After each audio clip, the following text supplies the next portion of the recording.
अस्सलाम वालेकुम व्यूअर्स, मैं हूं समीना पाशा। उम्मीद है आप लोग खैरियत से होंगे। व्यूअर्स, बहुत सी अहम अपडेट्स भी हैं, लेकिन इसके साथ साथ कुछ मेरा एक खास नुक्ता नज़र है, एक एनालिसिस है जो मैं आपके साथ शेयर करना चाहती हूँ, और ये थोड़ा ख़तरनाक भी है। आपको गौर से इसको सुनना और समझना होगा और अपनी राय का इजहार भी कीजिएगा कि आप इस राय से इत्तेफाक करते हैं या नहीं। पहले तो कुछ अपडेट्स मैं आपके साथ शेयर कर दूं। जैसा कि आप लोगों को मैंने पिछले व्लॉग में भी बताया था, शेर अफजल मरवत साहब को गिरफ्तार कर लिया गया था और अब उन्हें कोट लखपत जेल मुंतकिल कर दिया गया है। और उनकी गिरफ्तारी के हवाले से अहम मेरा एनालिसिस है जो मैं आपके साथ इस व्लॉग में शेयर करूंगी। फिर अहम खबर है साइफर केस के हवाले से, वो भी आपके साथ शेयर करेंगे। इलेक्शन कमीशन की 2 नंबरी पकड़ी गई, वो भी बात करेंगे। निगरान वजीर आजम की कुछ तो पहले हम समझते थे कि शायद ला इल्मी है, या लगता था कि शायद बस शौक में कुछ कह देते हैं, इस तरह की बात है। लेकिन क्या वो डेलिबरेटली कुछ ऐसी बातें कर रहे हैं जो कि पाकिस्तान की रियासत कहीं ना कहीं कहलवाना चाहती है? इसके ऊपर मैं बात करूंगी। बड़ा ही कंट्रोवर्शियल उनका स्टेटमेंट जो है वो सामने आया है इसराइल के हवाले से, तो वो भी बात करेंगे। फिर शौकत अजीज सिद्दीकी साहब का जो केस है वो भी इस वक्त चल पड़ा है सुप्रीम कोर्ट ऑफ पाकिस्तान में।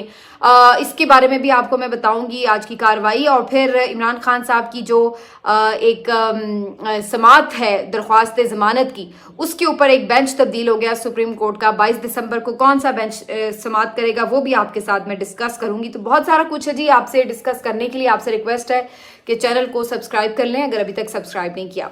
इमरान खान साहब की जो खबर है वो मैं आपको बता दूं। पहले जस्टिस तारिक मसूद साहब, जस्टिस अतर मिनल्ला साहब और जस्टिस मंसूर अली शाह साहब, 3 रुकनी बेंच है जो 22 दिसंबर को इमरान खान साहब की साइफर केस में दरख्वास्त जमानत पर समाअत करेगा। आपको याद दिला दूं, इस्लामाबाद हाई कोर्ट ने जमानत की दरख्वास्त मुस्तरद कर दी थी और उसके बाद अब अपील लेकर गई है पीटीआई सुप्रीम कोर्ट में। वहां पर काफी दिनों से ये समाअत पेंडिंग थी, अब इसको फिक्स तो किया गया है। लेकिन जस्टिस तारिक मसूद साहब, अतर मिनल्ला और मंसूर अली शाह साहब इस बेंच का हिस्सा हैं।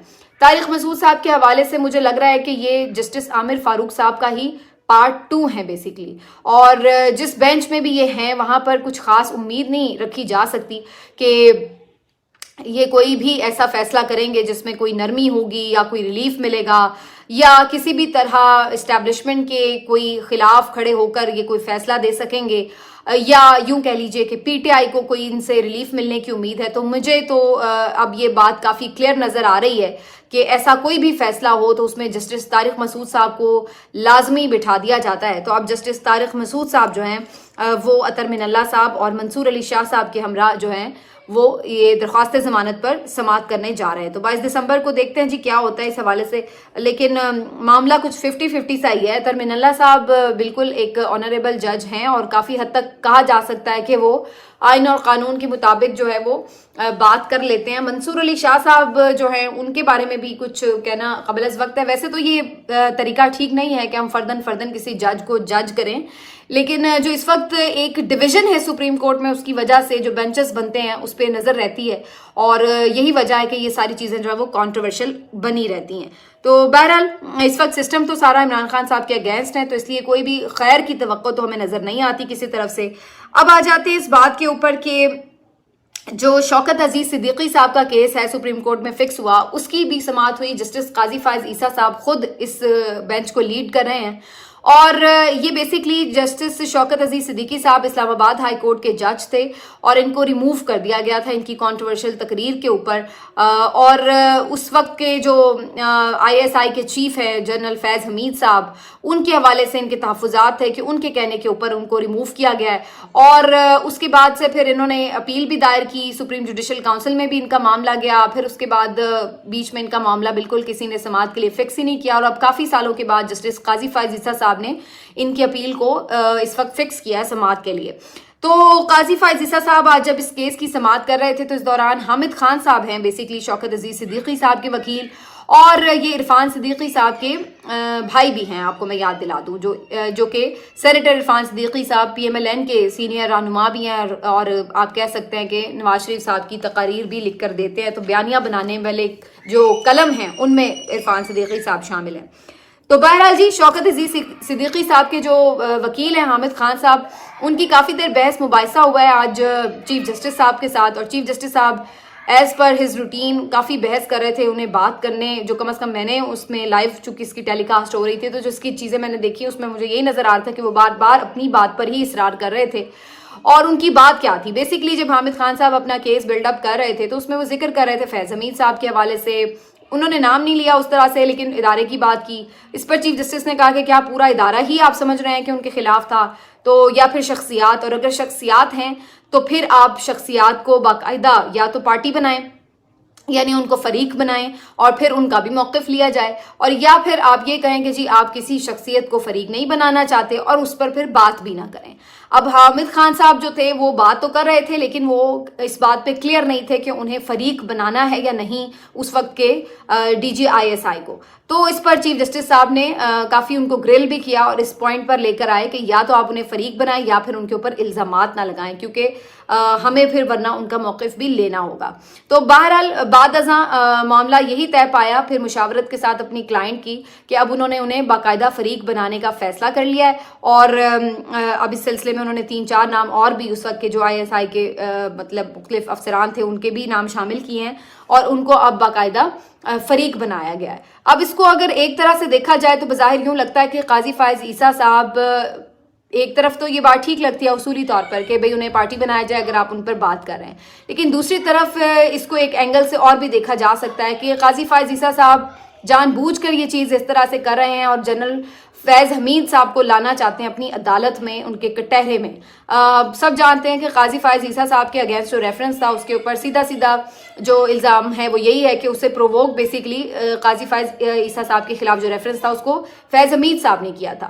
تو بظاہر ایسا لگتا ہے کہ ان کے اندر جو فیض حمید صاحب کے خلاف کچھ ظاہر جذبات پائے جاتے ہیں، اور اب دیکھنے والے یہ دیکھ رہے ہیں کہ شاید جان بوجھ کر اس پوائنٹ پر لایا گیا اس سارے معاملے کو کہ جس میں فیض حمید صاحب کو جو ہے وہ کٹہرے میں آنا پڑے، جواب دہ ہونا پڑے. تو چونکہ ہمارے ہاں نارملی یہ پریکٹس نہیں ہے کہ آئی ایس آئی چیف ہوں یا آرمی چیف ہوں وہ سول عدالتوں میں آ کر کٹہروں میں کھڑے ہو رہے ہوں، جواب دے رہے ہوں، تو بڑا اس کو تو حد تک آمیز سمجھا جاتا ہے. ادارہ اپنے لیے اس کو بڑا توہین آمیز سمجھتا ہے اور ایسا کبھی ہونے نہیں دیا گیا.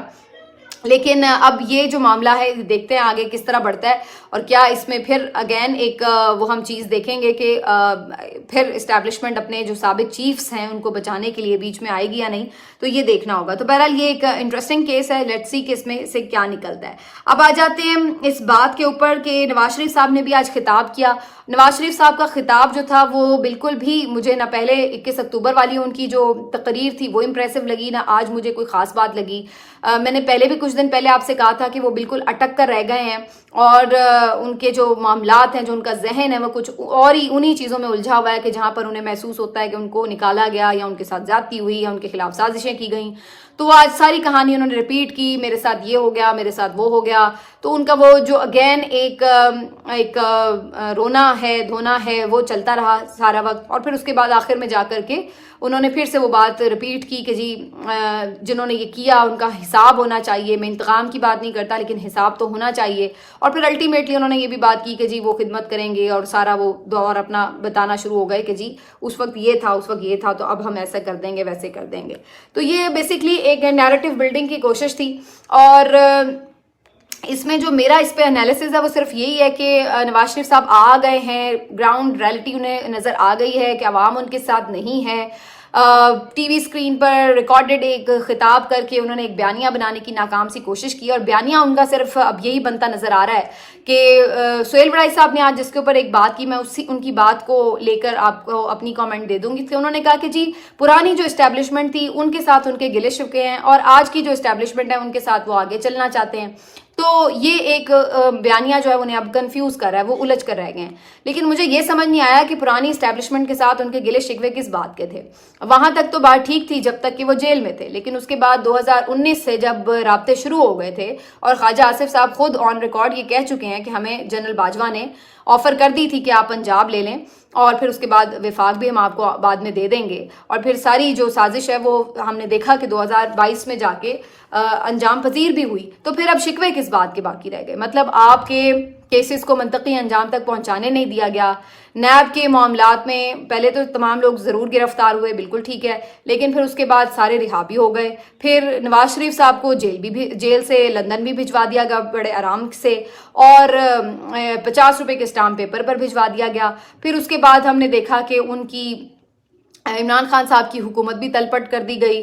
फिर उसके बाद तमाम लोगों को अपने अपने केसेस से रिलीफ फराहम करने के लिए तमाम उन्होंने इकदामात भी कर लिए, केसेस भी ख़त्म हो गए। फिर उसके बाद नवाज शरीफ साहब वापस भी आ गए, फिर वापस आकर उनके भी केसेस ख़त्म हो गए, सज़ाएं भी माफ़ हो गई, सब कुछ ख़त्म हो गया, ठीक। उसके बाद फिर भी मज़ीद उनको फैसिलिटेट किया गया है, और इमरान खान साहब, उनके जो मुखालिफ हैं सियासी, उनको पूरी तरह से दीवार से लगा दिया गया, बल्कि दीवार में चुन दिया गया है। तो ये सब कुछ करके भी अभी भी ये सब कुछ किया है पुरानी इस्टेब्लिशमेंट में मियाँ साहब के लिए, और मियाँ साहब अभी भी कह रहे हैं कि जनाब पुरानी इस्टेब्लिशमेंट जो है वो अच्छी नहीं थी। जहां तक उन्होंने आपसे ज्यादती की तब तक तो समझ में आता है आप कहें अच्छी नहीं थी, लेकिन उन्होंने तो जितनी ज्यादती की मेरा ख्याल है उससे ज्यादा आपके साथ इजाला कर दिया है, और अभी भी आपके शिकवे खत्म नहीं हो रहे कि जनाब इस्टेब्लिशमेंट ने मेरे साथ ये कर दिया या वो कर दिया। तो ये बात मुझे कुछ समझ में नहीं आई कि पुरानी इस्टेब्लिशमेंट के साथ भी उनके शिकवे क्यों हैं।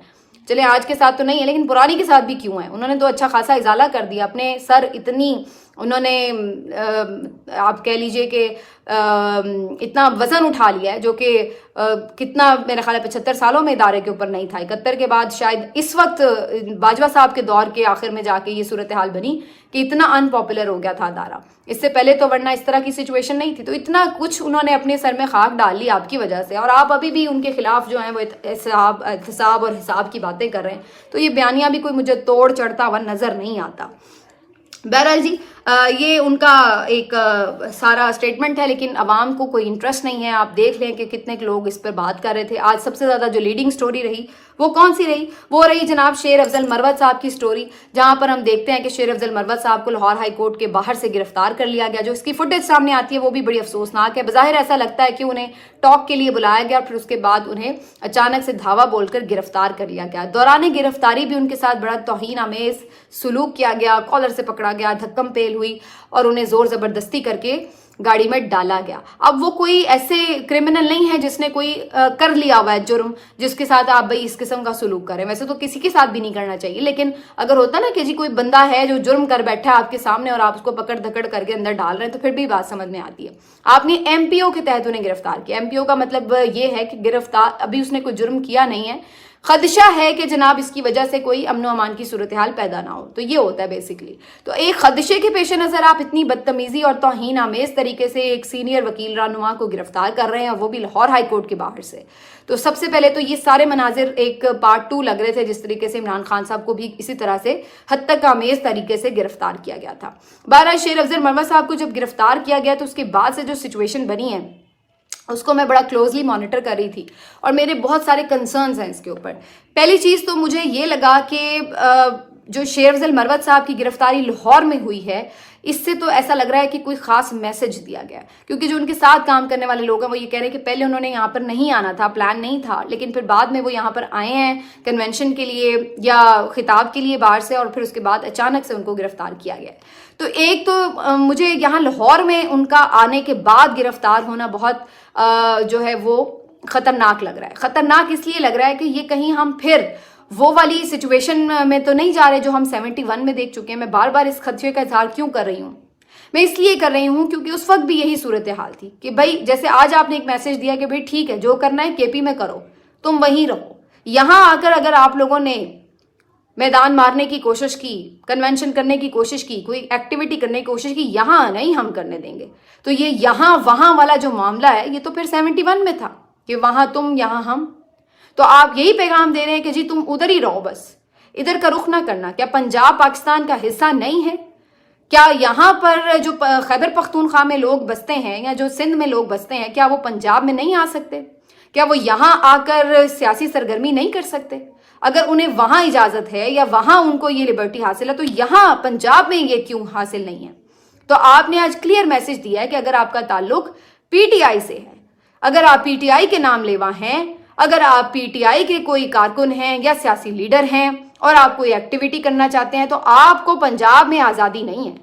तो आपने तो ये फिर वही यहाँ तुम वहाँ हम वाली जो सिचुएशन है वो क्रिएट कर दी کہ پی ٹی آئی کا بندہ پھر پنجاب کا نہیں ہو سکتا. وائی؟ کیوں بھائی؟ یہ تو وہی آپ خطرناک صورتحال کی طرف لے گئے ہیں. انہیں آپ یہ باور کروا رہے ہیں کہ اگر آپ نے خان کے ساتھ رہنا ہے, پی ٹی آئی کے ساتھ رہنا ہے تو وہیں رہو بھائی. یہ کتنا خطرناک عمل تھا کہ یہاں آ کر انہیں یوں گرفتار کیا جائے, یہاں پر پی ٹی آئی کو نہ کچھ کرنے دیا جائے. یہ اس لیے اس اینگل سے بہت زیادہ الارمنگ تھا. اور دوسرا جو اس کا اینگل تھا الارمنگ وہ یہ تھا کہ اس کے بعد ایک بحث شروع ہو گئی کہ جی دیکھ لیں خیبر پختونخوا والے بڑے غیور ہیں, پنجاب والے تو بڑے کوئی بے غیرت قسم کے لوگ ہیں, انہوں نے یہاں پر مہمان کو گرفتار کروا دیا وہاں پر. تو وہ ایک پنجاب اور پٹھان کی جو بحث تھی وہ شروع ہو گئی.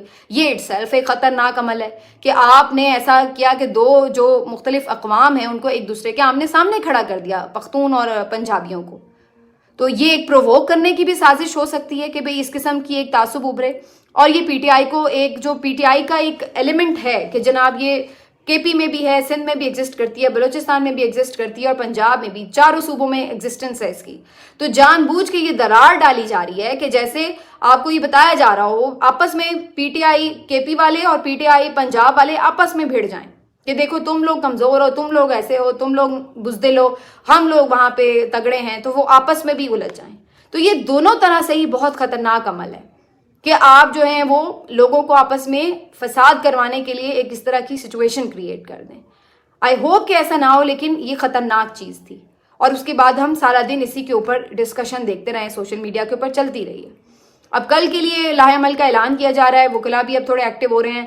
کل یہ دیکھتے ہیں کہ کورٹ میں پیش کرتے ہیں ضمانت ہوتی ہے نہیں, لیکن ہو سکتا ہے کہ ہو بھی جائے اور یہ بھی ہو سکتا ہے کہ فی الوقت انہیں نہ کھولا جائے, نہ آزاد کیا جائے. لیکن یہ کافی خطرناک جو ہے وہ سچویشن بن چکی ہے. اور اس کے اوپر میں آپ کو یہ بھی بتا دوں ایک اور جو بڑی امپورٹنٹ اب خبر آئی ہے سامنے, وہ یہ کہ جو سائفر کیس کا معاملہ ہے اس میں یہ خبر آئی ہے کہ نہ صرف یہ کہ یہ ان کیمرہ ٹرائل ہوگا بلکہ اس بات پر بھی پابندی لگا دی گئی ہے کہ سوشل میڈیا کے اوپر اس کو ڈسکس بھی نہیں کیا جائے گا. نہ میڈیا پر, الیکٹرانک میڈیا پر, نہ پرنٹ میڈیا پر, اور نہ ہی سوشل میڈیا پر اس سے متعلق رپورٹنگ بھی نہیں کی جا سکے گی. جج صاحب نے یہ بھی اپنے آرڈر میں لکھ دیا ہے. اب یہ مطلب ٹوٹلی ایک آپ کہہ لیں کہ ٹوٹلی فاشزم ہے, ٹوٹلی ایک ایسا ٹرائل ہے جس کو کسی طور آپ ڈیفینڈ ہی نہیں کر سکتے کہ یہ کوئی فیئر ٹرائل ہوا ہے, کہ یعنی رپورٹنگ کی بھی اجازت نہیں ہے. تو یہ تو پھر آپ سیدھا سیدھا سزا سنا دیں, پھر یہ اتنا تکلف کرنے کی ضرورت کیا ہے جو آپ نے حرکتیں شروع کی ہوئی ہیں. تو یہ آپ اندازہ لگا لیں کہ اس کے بعد اسٹیٹ آف افیئرز کیا ہے. کیا اس کے بعد بھی کوئی یہ شک شبہ رکھتا ہے کہ اس وقت ملک جو ہے اس میں کوئی آئین اور قانون کی, کوئی جمہوریت کی کوئی رمق باقی بھی رہ گئی ہے؟ مجھے اس طرح کی کوئی چیز نظر نہیں آتی. سوشل میڈیا سب کو اسی لیے برا لگتا ہے. اب ہم بھی آپ کو نہ بتائیں جی کہ جناب اندر سائفر کیس میں کیا ہو رہا ہے, اور جو ان کا دل کرے منمانی کرتے پھریں. یہ ہے حقیقت کہ ہم یہاں پر بیٹھ کر آپ لوگوں کو اگر حقیقت سے آشنا کرتے ہیں, حقیقت بتاتے ہیں, وہ بھی برا لگتا ہے. اور اب اس کے اوپر انہوں نے باقاعدہ یہ لکھ دیا ہے کہ اگر کسی نے کارروائی کی تو اس کے خلاف کارروائی ہوگی, اس کو پکڑ لیا جائے گا. تو اب یہ سوشل میڈیا کو بھی جکڑنے کی پوری ایک پلاننگ کر رہے ہیں. اس سلسلے میں 2-3 اور بھی خبریں ہیں. آج قاضی فائز صاحب نے بھی یہ بات کی کہ جی یہ جو موبائل لے کر صحافی بن گئے ہیں, لاہور ہائی کورٹ نے بھی اس سے متعلق کچھ بات کی ہے. میں نے یہ بھی سنا کل عامر متین صاحب اس بارے میں خبر دے رہے تھے کہ کوئی اسپیشل جو ایجنسی ہے وہ بنا دی گئی ہے جو یوٹیوب اور یہ جو سوشل میڈیا کانٹینٹ ہے اس کو مانیٹر کرے. تو یہ سارا بیسکلی کہانی وہی ہے آ جا کے کہ جو مرضی یہاں پر آئین اور قانون کے ساتھ کھلواڑ ہوتا پھرے. مین اسٹریم میڈیا کو تو ہم قابو کر ہی چکے ہیں, سوشل میڈیا قابو نہیں آ رہا, اس کو کسی طور جو ہے وہ جکڑا جائے, پکڑا جائے, اور یہی اب ان کو جو ہے وہ کھل رہا ہے. تو یہ بہت افسوسناک سی ساری صورتحال ہے. مجھے جو انوار الحق کاکڑ صاحب ہیں ان کے اسٹیٹمنٹ کے اوپر بھی بات کرنی تھی جو انہوں نے اسرائیل کے حوالے سے دیا, لیکن اب اگلی ویڈیو میں اس کے اوپر بات کریں گے. اپنا خیال رکھیے. اللہ حافظ.